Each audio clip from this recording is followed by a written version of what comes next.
Many people were out in the heat today as storm cleanup has been the priority in Allegheny County. In Shaler, residents have been assessing property damage and removing debris. Bryant Reed talked to neighbors who say this is an all too familiar situation that they're fed up with.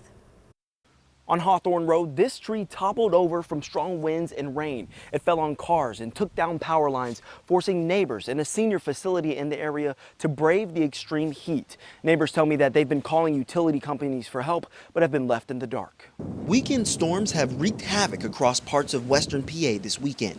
Across the area, power is out. In Upper St. Clair, trees have been uprooted from yards. And in Shaler and Millville townships, you can see some of the worst damage. I just literally threw out a whole deep freezer, my refrigerator, my neighbors, there's elderly people. My house is 84 degrees at the moment.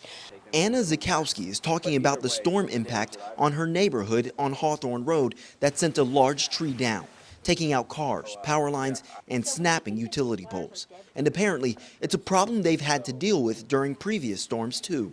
This keeps happening on this stretch of Hawthorne. Duquesne Light is aware of it. The boroughs are aware of it. The homeowners are aware of it.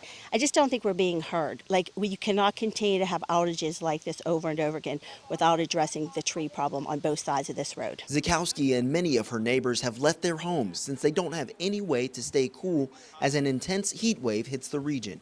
Something they've had to do several times, even after what Zakowski says has been an exhausting number of calls to Duquesne Light. She says it doesn't matter who does it, but something needs to be done to make the area safer. So I think, one, they need to get out here and get these big trees. I can mark 4 of them that I see is going to fall and get them down. And then you're right, maybe not have lines in this part of it, but you also want to not have people lose power for days on end.